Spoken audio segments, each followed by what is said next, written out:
lady. That's how guys lose their jobs, not collecting fares. I'm sorry.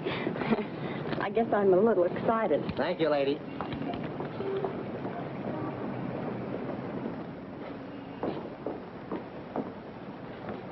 Good evening. Good evening. I'm Mrs. Stewart. Would you give me my husband's room number, please? Lieutenant Stewart. Lieutenant Stewart. Yes, he's arriving today. I wired for the reservation. Lieutenant and Mrs. Paul Stewart. You say you wired for a reservation? Yes, Mrs. Paul Stewart. I'm afraid there's been a slip-up. Apparently your wire wasn't received. But I sent it 3 days ago. I'm sorry, Mrs. Stewart. Unfortunately, there's nothing I can do for you. You mean I can't stay here? Well, I wish I could help, but we're completely booked up. But I've got to stay here. This is the only place we can find each other. I thought for 2 years he was dead, and now I don't know if he's been hurt or what. Please don't be upset, Mrs. Stewart. Perhaps I can arrange something. Has Mr. Walters checked in yet? No, sir, not until tomorrow. Fine, then we can give them 816C for the night. But you will have to leave by noon tomorrow. Yes, of course. Thank you very much. Not at all. Will you register, please?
Hello, this is Mrs. Stewart.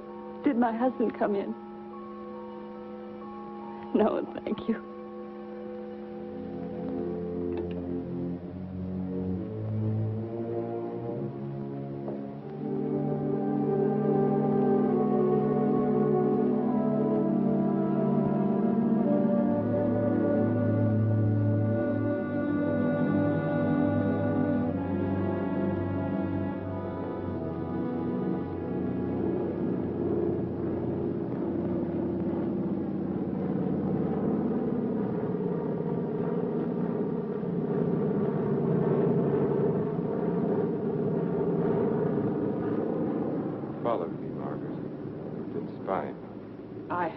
I've been watching you for months, making a fool of yourself. I don't think so. Bringing her here. Elaine was just about to leave. I didn't interrupt too soon? Perhaps it's just as well things worked out like this, Margaret. I've decided to ask you for a divorce. A divorce? Well? Why should I divorce you? Oh, please, Margaret, let's be sensible. Whatever we had for one another is gone. We've been afraid to admit it before, but it's true. Elaine and I... Well, I love her. You never loved anyone but yourself. Please, Margaret. I was good enough for you once, but now you want someone younger. It's not that way at all. It's just that I can't go on with you any longer. All right, Richard. You can have your divorce. You're right. We are strangers. But I have some pride, and no one's going to think you cast me off like Margaret. that. You want your precious Elaine, and you can have her. But people are going to know the truth. I'll start right in by telling the room clerk you've been entertaining your girlfriend in our apartment. Then I'll call the newspapers. Careful, cautious Richard. Destroying everything he is for the sake of a cheap... Get away from that you asked phone, for it, Margaret. and you're going to get it. Leave that I'll phone enjoy alone, telling your Margaret. friends Leave you that and your phone little alone. lover have been up to... I hate you.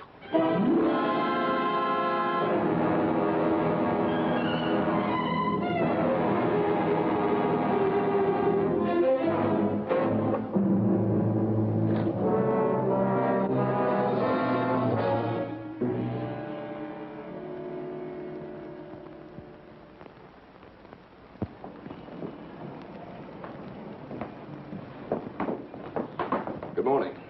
Good morning, sir. I'm Lieutenant Stewart. Oh, yes, Lieutenant. We've been expecting you. Your wife's certainly going to be glad to see you, sir. Mr. Blake, this is Lieutenant Stewart. Mr. Blake's our manager. Lieutenant, you really had us worried. I'm glad you finally got here. For a while, I wasn't sure we'd make it. The weatherman threw the book at us. Well, you're in for a real welcome. 816C, boy. Oh, that's all right. I'd kind of like to surprise her. Very well, sir. Thanks.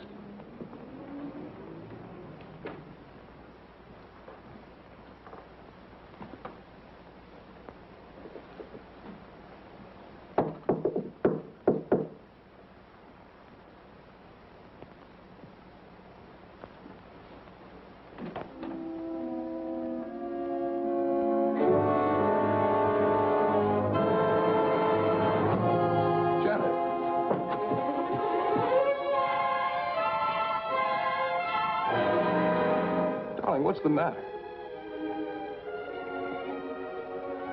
Janet. Janet, it's me. It's Paul.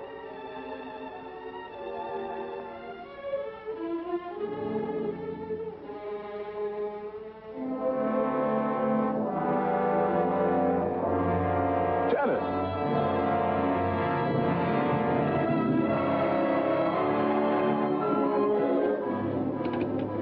Hello?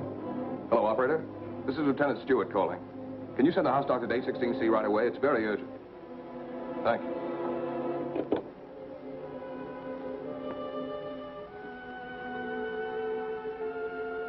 Well?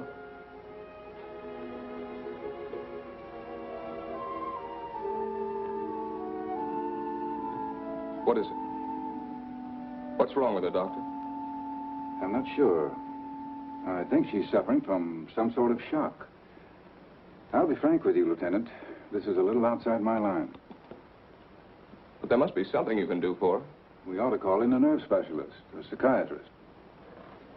Can you suggest one? There's a very good man in the hotel, Dr. Cross. If we're lucky, we might find him in. This is Dr. Blair. Will you see if Dr. Cross is in for me? Thanks. Cross has had a lot of experience with this sort of thing. I'm all right for a broken arm or an old-fashioned hangover. But when it comes to the mind, well... hello, Dr. Cross. This is Blair in the hotel. How are you? Say, I've run into something that's right up your alley. One of the guests here's had some sort of shock. No, I don't know what caused it. Oh, would you? Well, that's mighty nice of you. Thanks, Doctor. 816C. He'll be right with us. She was so alive when I saw her last. I can't quite believe this. Better snap out of it, Lieutenant. I don't want another patient. Dr. Cross is one of the best men in this part of the country. I'm very happy that he's going to have a look at it. I don't get it. What could have brought it on? I wish I could tell you. The mind's a strange instrument. What affects me may not bother you in the slightest.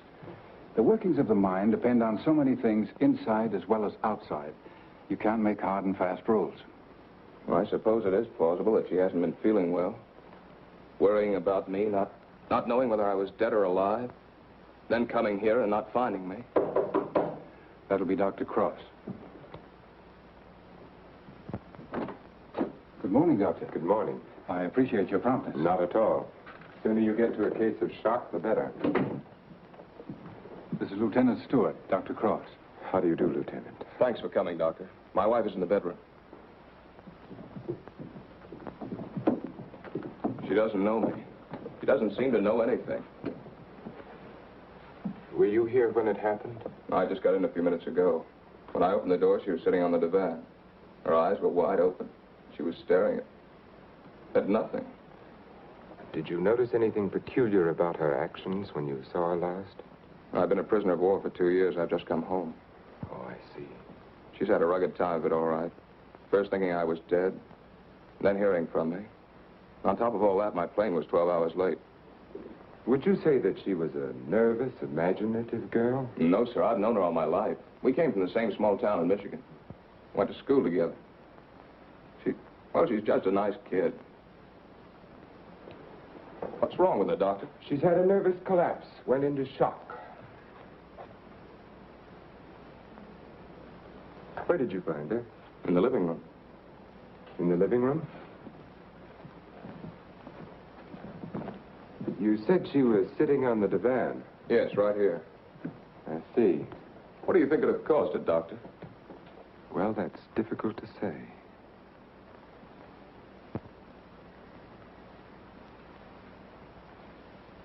You have no idea how long she might have been sitting there. No. Oh, the clerk did say she phoned down about 1 in the morning. Between 1 and 8:30. What difference does that make, Doctor? The important thing is what can you do for her? It's hard for a doctor to make promises. We can only do our best. Are you living permanently at the hotel? No, as a matter of fact, we've got to clear out by noon. Oh, I see. But then I'd better take her to my place. She's going to need someone with her night and day. Dr. Cross has a private sanatorium just out of town. I see. Believe me, Lieutenant, it's best for her. But there must be a hospital here in San Francisco. I'd like to be near her. Of course. But I'm at my place every day. It's in the country, and she'll get plenty of fresh air and quiet. If I were you, Lieutenant, I'd listen to Dr. Cross. Okay. You men know best. Just get her well again. I was getting ready to leave when you called. I'll take Mrs. Stewart up with me now.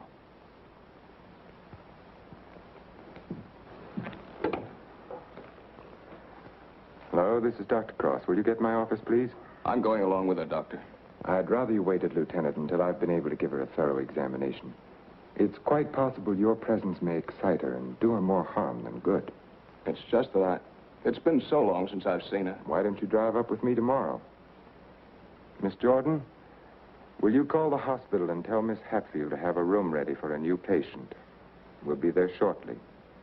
Yes, that's right. You pick us up at the hotel. Right. You'd better pack a bag for your wife, Lieutenant. Thanks, Doctor.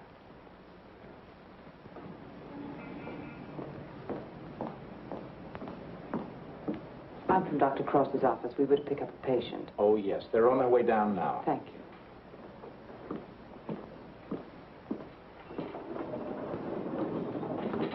Your car's waiting, Doctor. Thank you.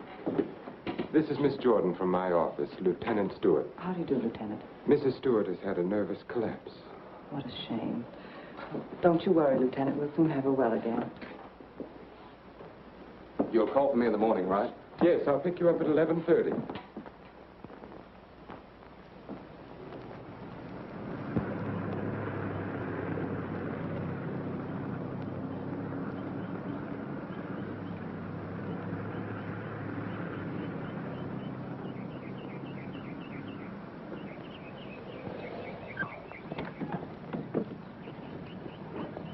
Put her to bed and have Dr. Stevens give her an injection of scopolamine. Yes, Doctor.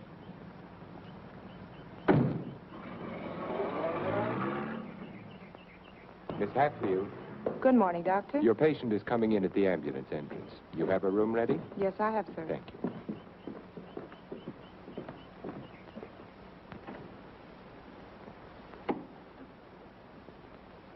Good morning, sir. Good morning, Doctor.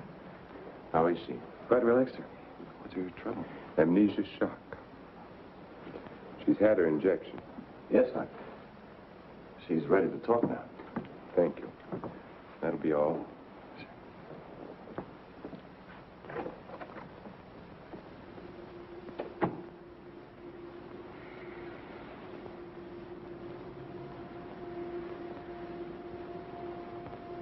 I'm Dr. Cross, Mrs. Stewart. I'm your friend. I'm here to help you. I want you to think. You're going to remember things now. You went to meet your husband at the Belmont Arms. Do you remember that? You were worried about Paul. He didn't arrive on time. You were too nervous to sleep. Did you walk out on the balcony? Yes. I walked out on the balcony. See, you can remember. Now, what did you see from the balcony? They were quarreling. You heard them distinctly? I... Did you hear them distinctly? He's trying to stop her. He's going to hit her. He's hitting her head. He's killing her. Who? Who's hurting the woman? That man. He's her husband. He's killing her.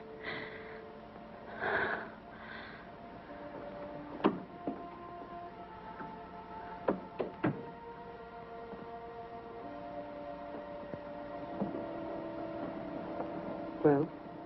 She knows, Elaine. She remembers. Her room was opposite my apartment. She walked out on the balcony. She heard everything.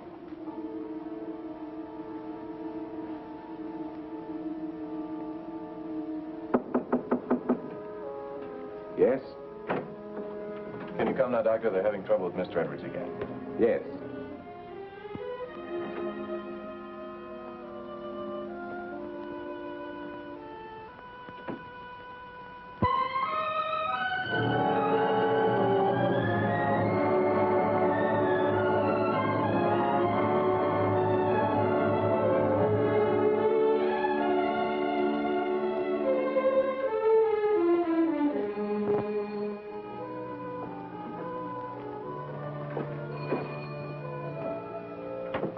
Darling, I didn't think you'd ever get here.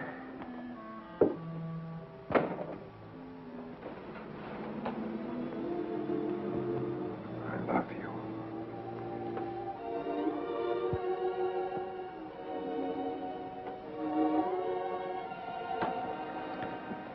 You've got a headache. I can tell from your eyes. Yes, it's bursting.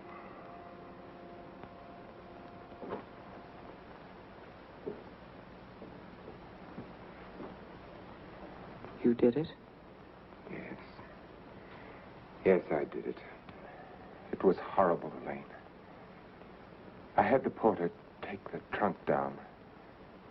I told the hotel manager I was joining my wife in Carmel for a few days to ship the trunk to my lodge. No one knew she was in town last night? No, she came up the back way. She wanted to surprise us, remember? You're not sorry. Are you? I wish I'd called the police. I lost my head. I didn't mean to kill her. There was no premeditation. But now I've concealed her body. I've shipped the trunk to my lodge. Well, you know as well as I do there's only one answer for that. I shouldn't have listened to you, Elaine. Think, darling. What would have happened if you'd called the police? Manslaughter means 20 years. What would that have done to you, to us? I don't know. Would you have wanted it that way? Now no one knows. We're safe. You're forgetting Janet Stewart, aren't you? She knows. What if she talks? I haven't forgotten her. She can't tell what she's seen as long as she's in this condition, can she? Shock will wear off in a couple of weeks at the most. It'll wear off if you let it, Dick. Elaine, I'm a doctor. She'll talk only if you let her. You mean too much to me. It's the only way out, Dick. It's the one and only way out for us. I don't know, Elaine. I've got to think.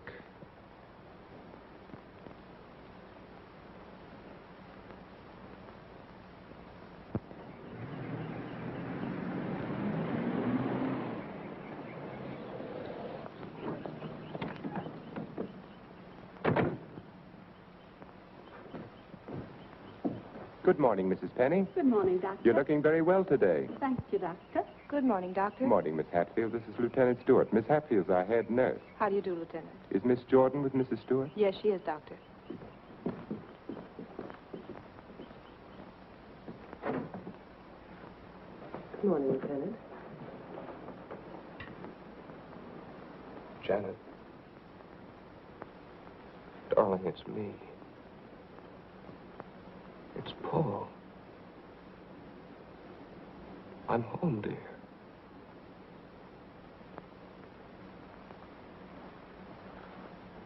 She's worse. Not really. She was restless, and we gave her a sedative. You've got to be patient, Lieutenant. It's going to take time. And you must try to stop thinking of your wife as she was. You see, when you were reported killed, she had a terrible time adjusting herself, but she did. Then when the news came that you were alive and on your way home, it was hard for her subconscious to accept that because the first adjustment had been so difficult. Then, of course, when your plane was late, she thought she'd been tricked, that you'd never sent that wire. Don't try and let me off easily, Doctor. Give it to me straight. Tell me, can you help her? That's a very difficult question to answer. Sit down, Lieutenant. The mind is a delicate, fragile thing. It's almost as intangible as faith. And that's what you're going to need. A lot of faith in yourself and in your wife and in me. Please don't think I haven't faith in you, Doctor, because I have. But yesterday, after you left with Janet, I needed someone to talk to. Of course. So I went to the Army hospital and I talked with some of the doctors. I told them Janet was in your care. They said that I couldn't find a better man. But, well, you know how it is. I figured that maybe two minds might be better than one. And I asked if another opinion mightn't help. Well, that's perfectly understandable. If you want a consultant, by all means, bring one in. Thanks. They recommended Dr. Franklin Harvey. Harvey? Well, I studied under him. He's probably the best man in his field. Oh, that's swell, Doctor. I was a little embarrassed. I didn't want you to think that... Not at all. I'll phone Dr. Harvey and have him out here. Good. Well, I might as well go back to town. If it's all right, I'll run out again tomorrow. For Mrs. Stewart's sake, I'm going to have to ask you to observe our regular visiting days, Sundays and Thursdays. I'll phone Dr. Harvey and try to have him out here Thursday so that you can talk with him then. Okay, we'll make it Thursday. Oh, I thought you'd like to know, Lieutenant. She's resting quite easily now. Thanks. Goodbye, Doctor. Miss Jordan. Bye.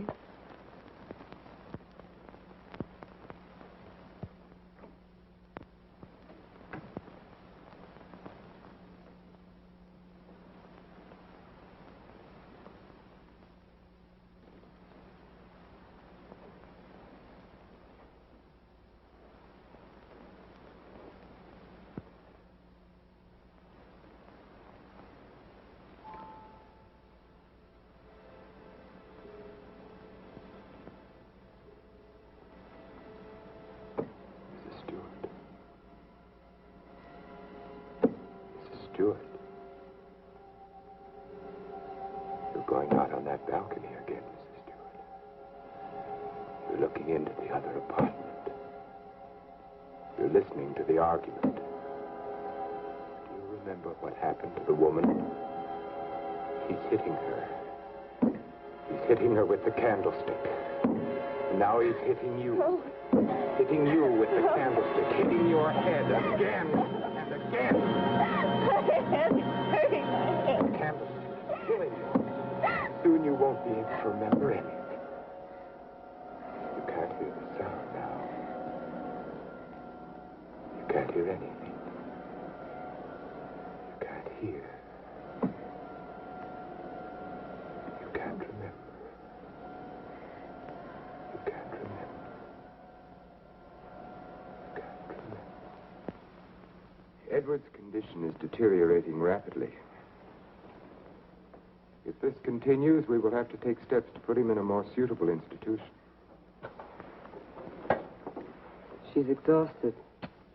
You haven't got far to go. Lane, do you think you could manage it here alone for the weekend? Certainly. Why? The trunk should be there tomorrow. I've been wondering. There are no servants at the lodge.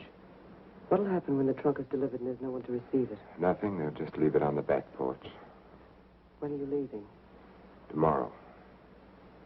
Dr. Harvey's due here this afternoon. Harvey? Coming here for what? Stewart requested a consultation. You're not going to let him examine her. Of course. How would it have looked if I'd said no? But he might discover something. He has no reason to be suspicious. You can't risk it. I won't let you. I know what I'm doing, Elaine. Darling, you're not thinking clearly. I've never seen things so clearly before in my whole life.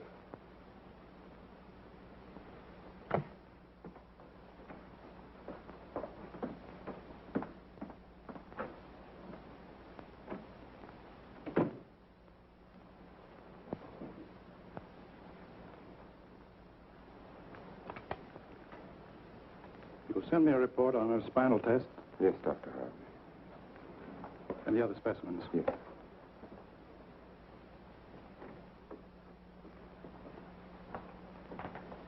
You know, Richard, I'm not sure I completely agree this was all brought on by her husband's late arrival.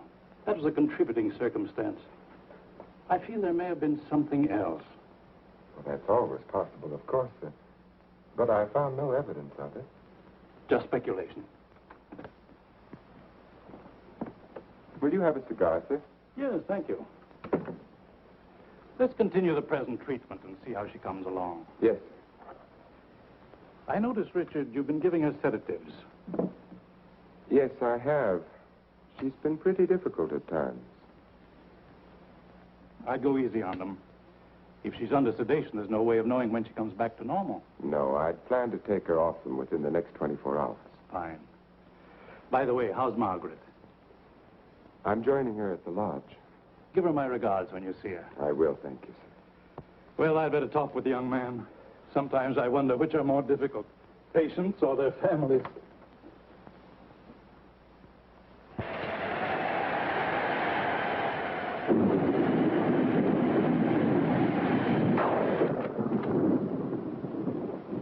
Hiya, beautiful. Hi. Yeah, what a night. You don't happen to know a blonde who'd like to relax with me, do you? That's what I thought you'd say. Coffee? Please. And poor Edward's storms don't do him any good. He kept ducking into his closet and slamming the door after him. Finally had to lock it. How's your patient? All right, I guess. I was talking with her husband. It's kind of tough coming home and finding a wife in that condition. Yes. Can't figure Dr. Cross's treatment.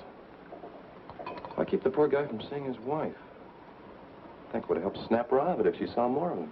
Dr. Cross doesn't want to get her excited. After all, the attack was brought on by worry over him. Yeah. That was close.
It's time to turn in. So you better tuck your patient in bed and get a good night's sleep. Yes, I should be up there now.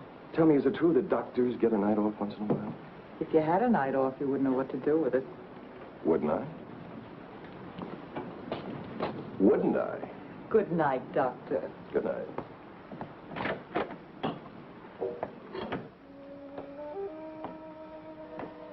Well, another stormy weekend. It is my night off.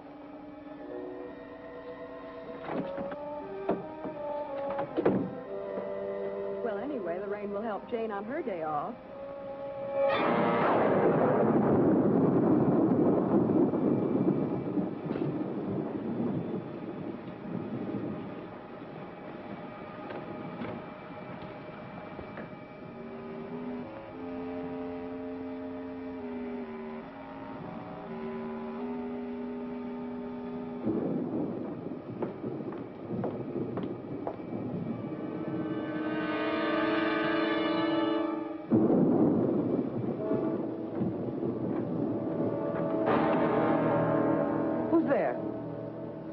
Mr. Edwards, you shouldn't be in here. Come, I'll take you back Don't to...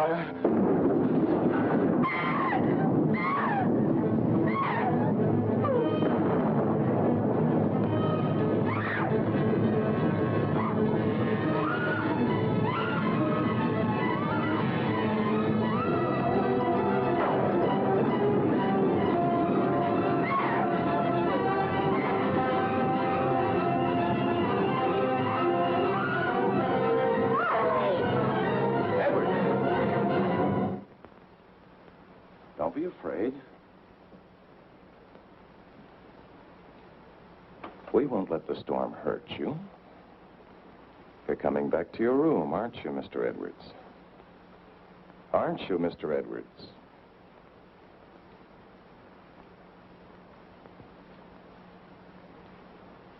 That's fine.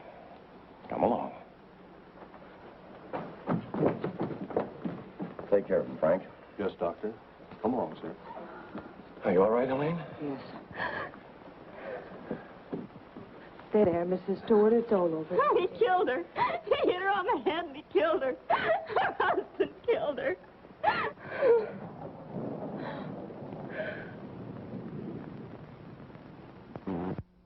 This became very violent last night. This morning we found that he had a key hidden away. I ordered the lock on his door to be changed. As for Mrs. Stewart, she's suffering from hallucinations. She keeps insisting that she witnessed a murder, which obviously... Come in? Oh, hello, Lieutenant. They told me I'd find you here. I hope I'm not interrupting. Not at all. It's kind of rough, isn't it? Yeah. She's out of her head. She's got a crazy idea she saw a murder. What am I going to do? Ah, you're going to sit tight. She's in good hands. So they keep telling me, but... Oh, she's getting worse. Now, I'm thinking of taking her back to San Francisco, to a hospital there. I wouldn't do that if I were you, Lieutenant. Dr. Cross is tops, you know that. You brought Harvey in to consult. You can't do any better than that. But I can't just sit around and watch her get worse. I've got to do something. Lieutenant, I wouldn't try to kid you for the world. So far, we've tried to snap her out of it with quiet and rest and simple foods. Well, there are a dozen other things we can do. Electric therapy, insulin shock. Insulin shock. They use that in the Army on guys who blow their tops. Sure they do, because it often helps. But you're not going to turn it down on that account, are you? No. Well, relax. The setup here is perfect. Everybody's rooting for you. Now, just take it easy. You mean that? Okay. Say, put in a couple of extra licks, Doc. I'd kind of like to take her home soon. Okay, Lieutenant. We'll do everything we possibly can for her. Goodbye, Doctor. Goodbye. I beg your pardon. Look at this. Mrs. Cross is dead. What? The body of Mrs. Margaret Cross, wife of the noted psychiatrist, has just been recovered from its resting place among the rocks at Point Lobos. Mrs. Cross has been missing since Friday night. Coroner Jess Haynes has pronounced the death accidental.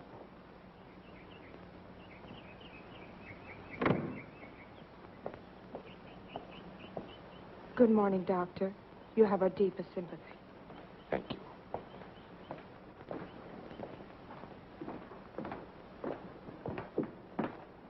I'm terribly sorry, Doctor.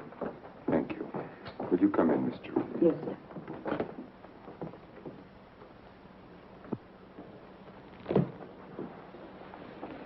You're the perfect picture of a heartbroken husband.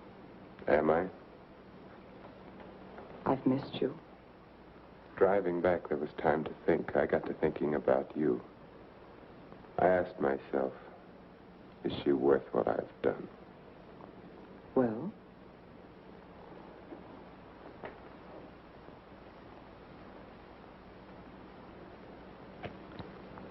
That was a very satisfactory answer. How did things go while I was away? Oh, darling, things are going so well I can hardly believe it. What do you mean? Mr. Edwards got out during the storm. He went into a room. What? He went after me. I struggled with him. She woke up and confused Mr. Edwards with you. She was thrown back into that night at the hotel. Oh, Elaine, that undoes everything I've tried to do. No, Stevens and Miss Hatfield heard her. They're convinced she's insane. Now, no matter what she says, they'll think she has hallucinations. I see. But you don't see, darling. Before you were trying to make a threat. Now she can talk her head off and no one will believe her.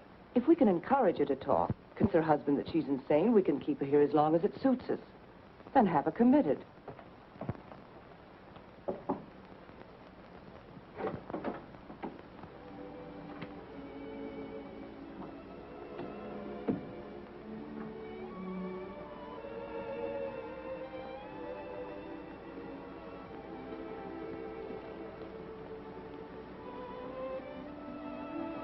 Darling.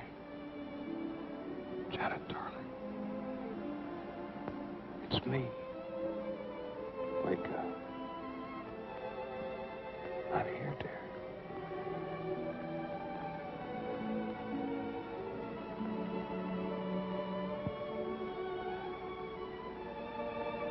Oh. I've waited all night for you, darling. What took you so long? Don't worry, I'm with you now. We have to be out by morning, Paul. They won't let us stay. Lieutenant Stewart. You shouldn't be in here. Paul! It's him! Who is it, dear? Him! He killed her. He killed his wife. He picked something up, Paul, and he hit her with it. He was arguing with her, and he killed her. I know, dear. You've upset her, Lieutenant. You shouldn't have come in here. Come outside with me. Give her a hypodermic, nurse. Don't leave me here. You'll kill me. Come back, Paul. What is it, Doctor? What's happened to her? Lieutenant, I'm going to be perfectly frank with you. What you've just heard is something I've been afraid of. There are times when patients emerging from amnesia suffer from delusions. It doesn't happen often. I'd hoped it wouldn't happen in her case, but you heard her yourself. But why? Well, that's hard to explain. But if you come with me, I think I might be able to clarify it for you.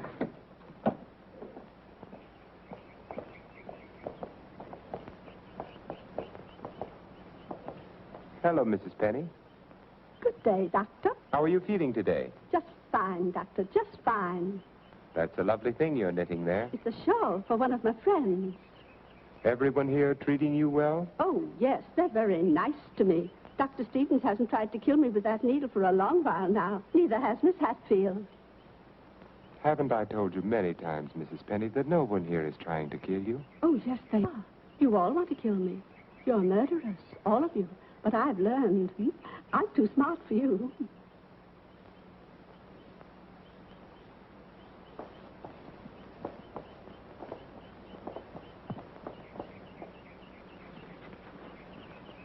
What you've just heard, Lieutenant, for the second time, is the typical attitude of many of our patients towards the hospital staff. But that old lady, she seemed all right. Mrs. Penny is suffering from a paranoid form of dementia precox, characterized either by delusions of grandeur or delusions of persecution, or both. The patient, when confined to the hospital, almost invariably becomes convinced that the doctors and nurses who are treating him are really murderers intent on killing him. This delusion is quite common among mental cases in an institution of this sort. Are you trying to tell me my wife is out of her mind? No. Out of the mind denotes complete loss of reason. Mrs. Stewart hasn't reached that stage. But she's got the same crazy idea as the other patients. Right now, she's merely suffering delusions. However, I feel it's only fair to tell you, Lieutenant, that this condition can become worse. Our fight now is to prevent further deterioration of her mind. You've got to help her, Doctor. You've got to get her well again. I'll do everything I can. Believe me.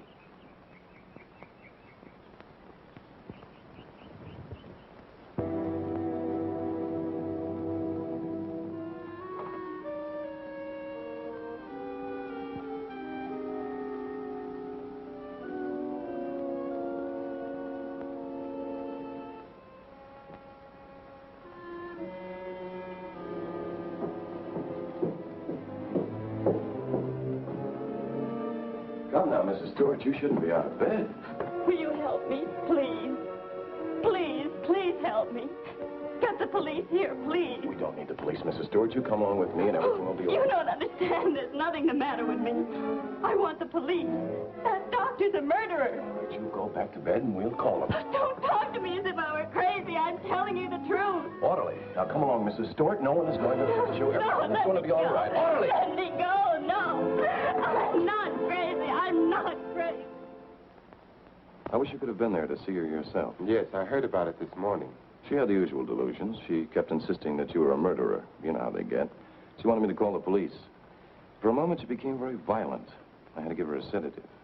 I think we ought to do something about her. I agree with you, Doctor. I'll be in to see her in a few minutes. Thank you, sir. Thank you.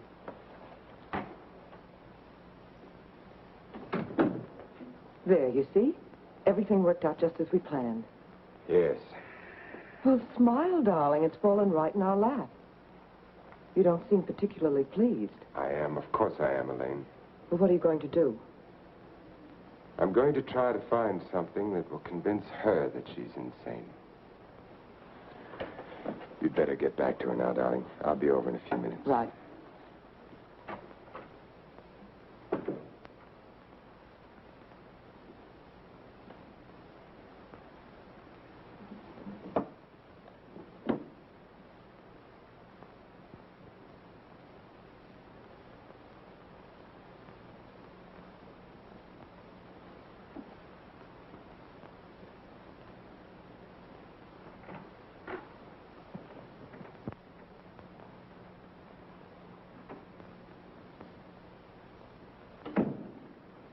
You feeling any better today?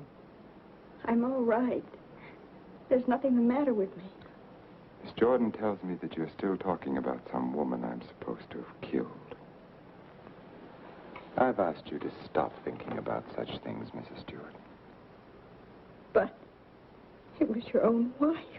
If I can prove to you that you couldn't have seen me kill my wife, would you believe that this is a delusion you've been suffering from? You were arguing with her about a divorce.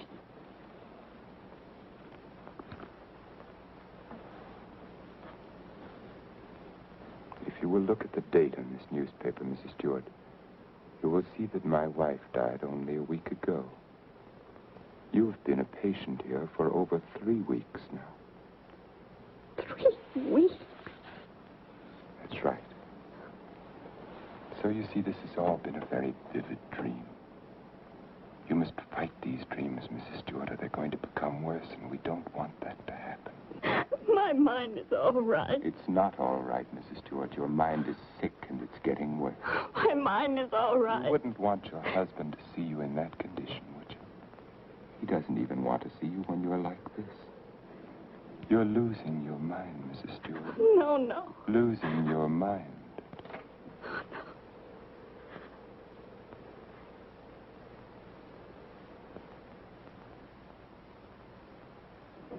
Thank you, Miss Hatfield. Dr. Cross, Yes? there's someone in your office to see you. Did I have an appointment? No, sir. He's from the District Attorney's Office of Monterey. Oh, yes, thank you.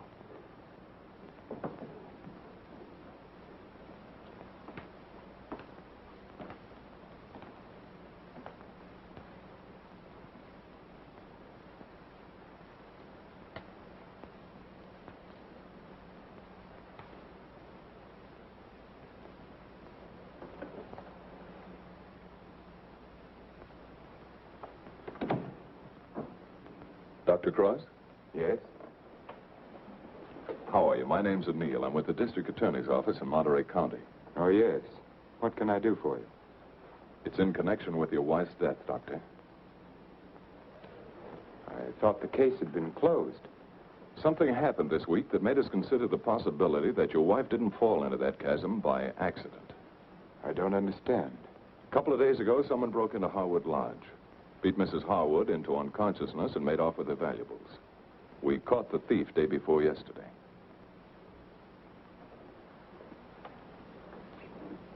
But what has that to do with Mrs. Cross's death? It may not have anything to do with it. It occurred to us that since the lodge was so close to your place, the man who clubbed Mrs. Harwood may have paid a visit to your wife.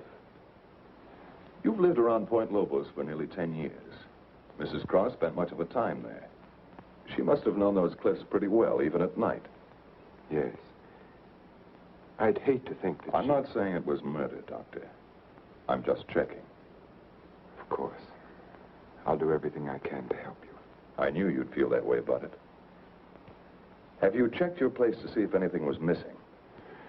I'm sure there isn't, or I'd have noticed it. If it's all right with you, Doctor, we'd like to have Mrs. Cross's body exhumed. But the coroner said... It was only a routine examination.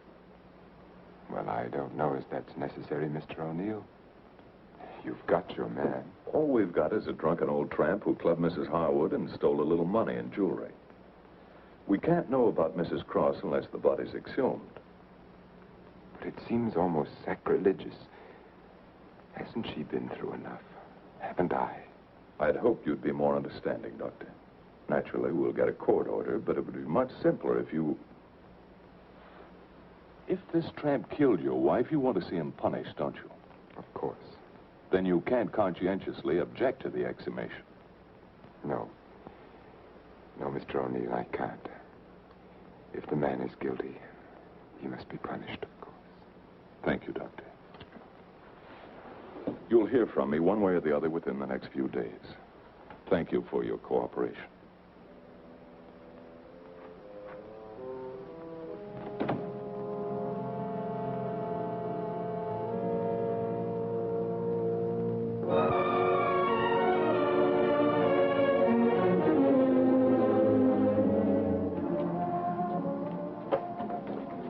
Darling, I've been so worried I didn't know what had happened to you. Where've you been? City. When you weren't here for dinner, I began to worry. What did the man from the district attorney's office want? They're going to exhume Margaret's body. You're not going to let them. I had nothing to say about it. They'd get a court order. But why are they? I don't think some prowler may have killed her. Prowler? They weren't looking for anything before. She slipped and fell and fractured her skull against the rocks.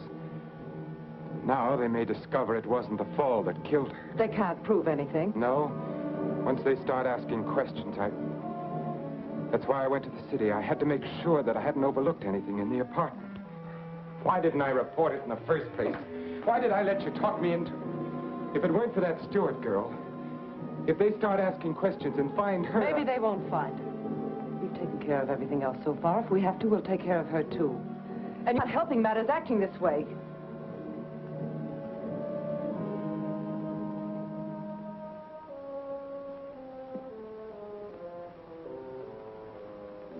If a man wanted to, if he had courage, he could get rid of her and no one would ever know.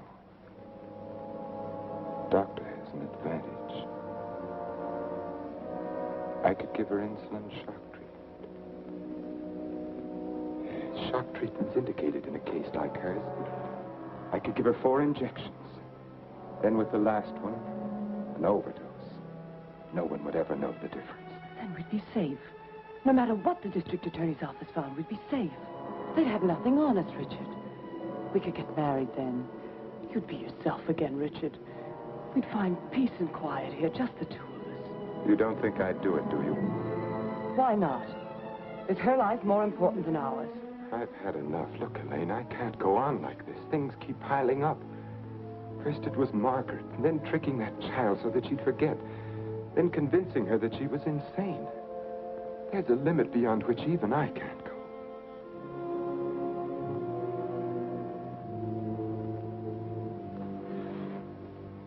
Richard, remember the first night I came here? Remember?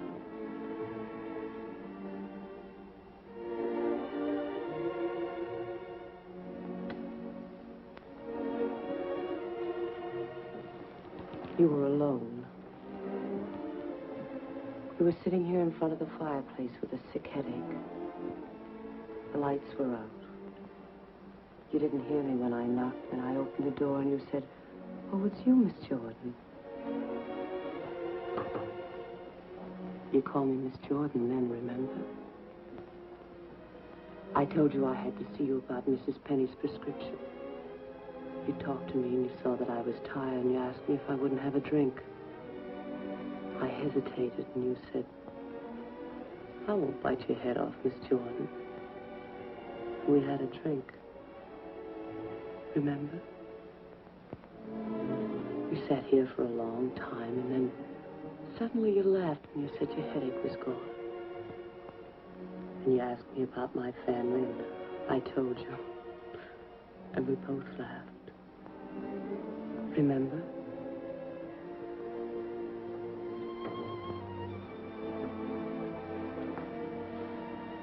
Then you took me in your arms. I know you remember that. I won't do it, Elaine. I won't do it. Just a minute, I'm coming.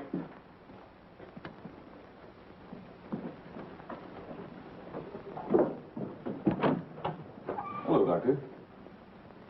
Come in. I hope you hadn't gone to bed. No. They told me at the hospital I'd find you here. I didn't expect to see you so soon, Mr. O'Neill. I thought you'd phone me if there were any developments. I had to serve the papers. Oh, yes? Coroner's inquest subpoena. Now it's legal. What did the coroner find? Your wife was murdered, Doctor. Oh?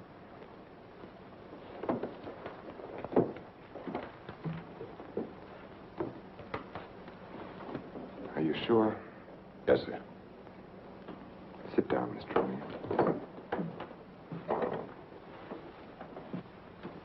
She was beaten over the head, suffered an explosive fracture. Death was practically instantaneous. This prowler you told me about, you think he did it? It seems so. He clubbed Mrs. Harwood. Your wife went out the same way. A pattern. Killers usually follow a pattern. You don't know how she was killed? I mean, the weapon? She was struck with a candlestick. A candlestick? Are you sure? A heavy silver one. How can you know? Microscope. There were particles of silver in the wound. They told us it was a silver object. There were bits of wax mixed in with the silver. They told us it was a candlestick. Must have been a heavy candlestick to have done the damage.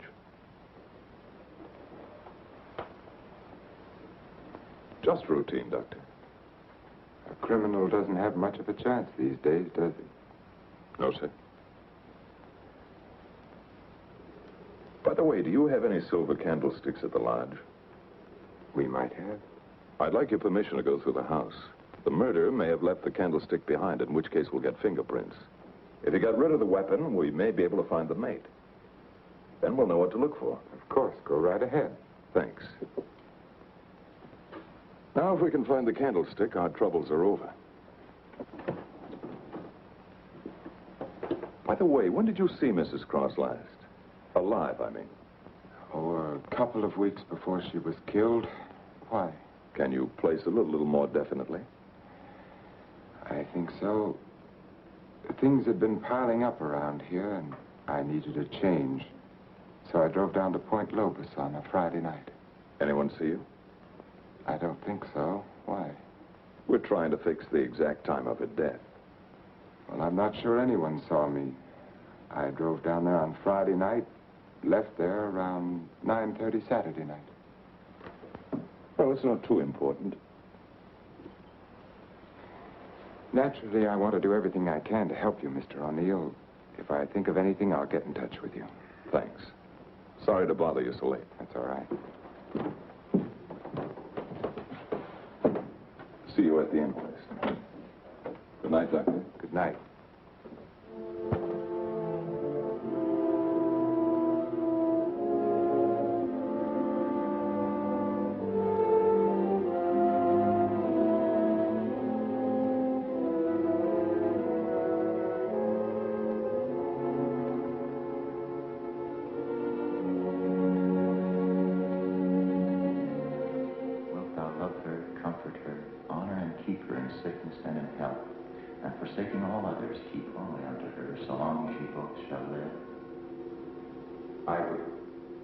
What's the matter, Richard?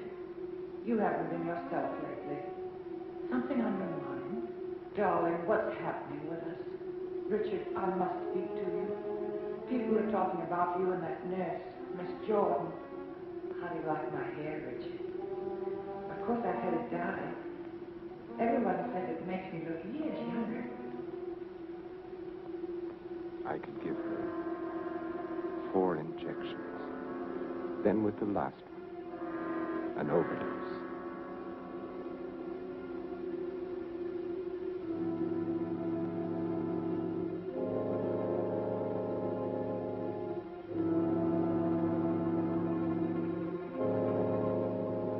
Then we'd be safe.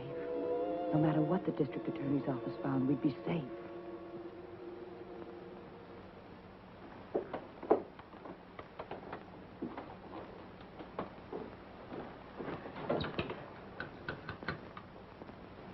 Get me Lieutenant Stewart, please. Treatment itself consists of a series of shocks brought on by injections of insulin. The dosage and the degree of shock is gradually increased until we've reached what we feel is the limit the patient's system can stand. Well, if you do give Janet this insulin, how certain can you be that it'll help her? I'm neither a miracle man nor a prophet, Lieutenant. If medicine were an exact science and not an art, I might be able to tell you. But you think there's a chance? Yes, I do. I have seen it work in the Army. All right, Doctor, go ahead and try it. Fine. We'll begin the treatment tomorrow morning.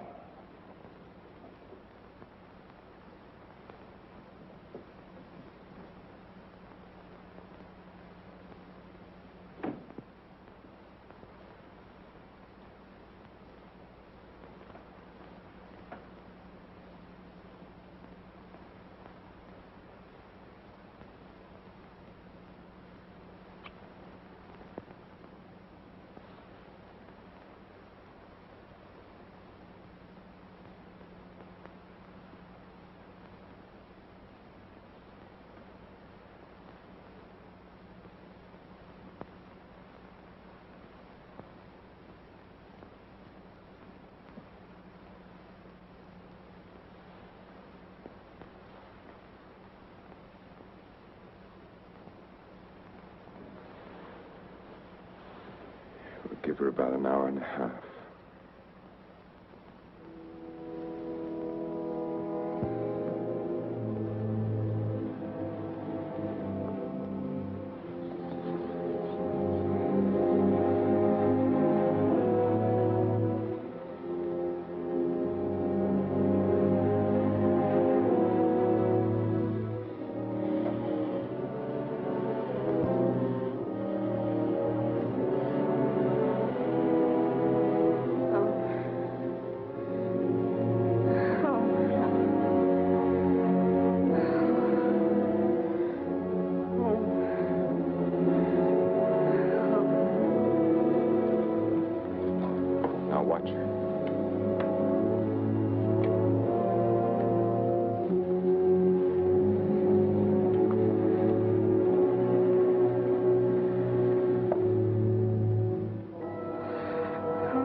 We'll bring her out now. No, please.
Is Dr. Harvey in? Yes, he's in. Do you have an appointment? I'll be glad to consult with you, Doctor. I'm sorry to break in this way. My secretary will make the appointment. I had to see you, Doctor. It's about my wife. She's been getting insulin shock treatments. Now, just a moment, young man. Oh, it's Lieutenant Stewart. Well, we've had some wonderful results with insulin. But after 3 treatments, she still insists she saw Dr. Cross murder his wife with a candlestick.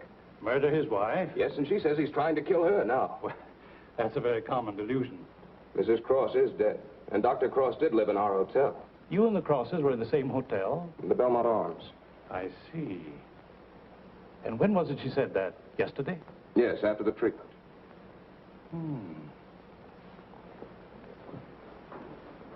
You realize it's hard to make generalizations. But as a rule, the patient is completely normal immediately after insulin shock. They may relapse into their hallucination after this lucid period. But for that moment, no matter how bad the case, the patient speaks the truth.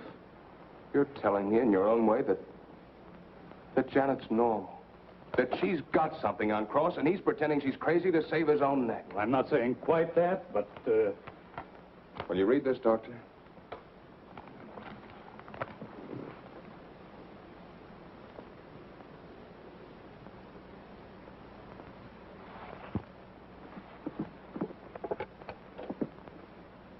Get Dr. Cross at his sanitarium, please. It seems inconceivable. Hello, Dr. Cross. I'm sorry, Dr. Harvey. Dr. Cross is with Mrs. Stewart.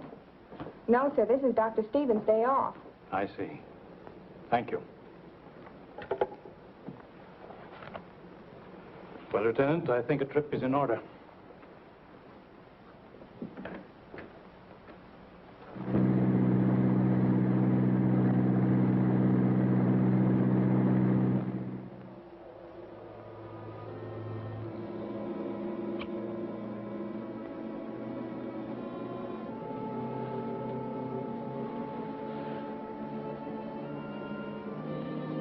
She's the only one who knows, Richard.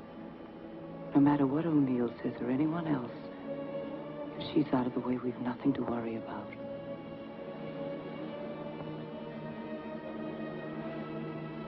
They can hint and guess all they want, but without her, they have nothing.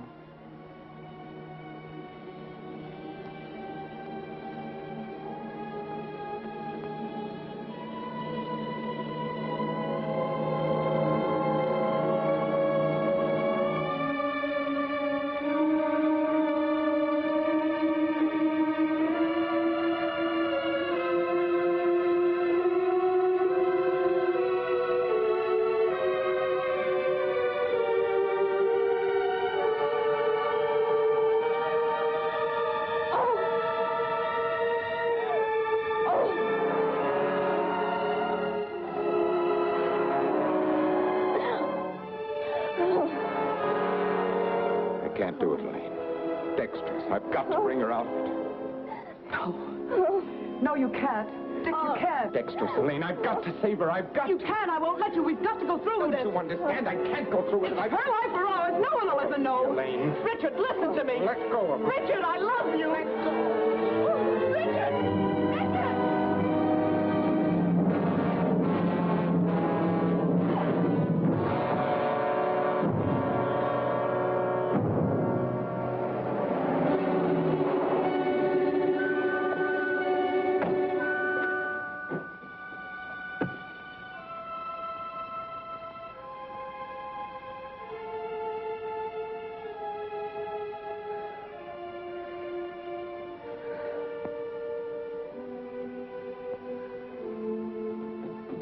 Dr. Cross, where is he? Mrs. Stewart. Come along, I may need you.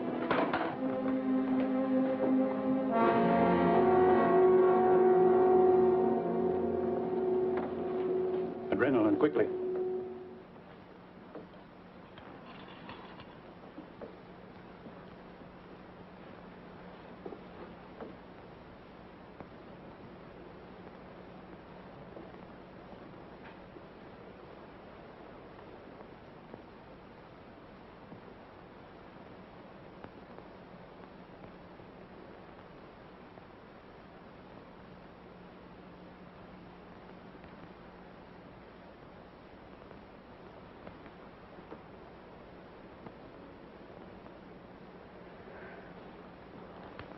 Don't worry, son. She'll come out of it in a couple of hours, and you'll be able to take her home in 2 or 3 days. I'm very grateful to you, Doctor.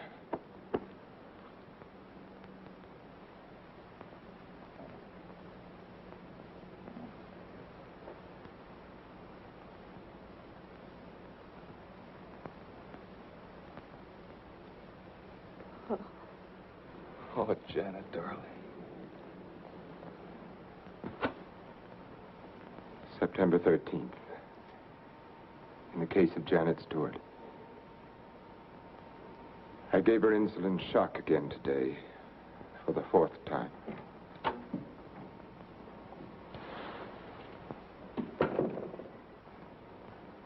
Can you give me a minute? Thank you.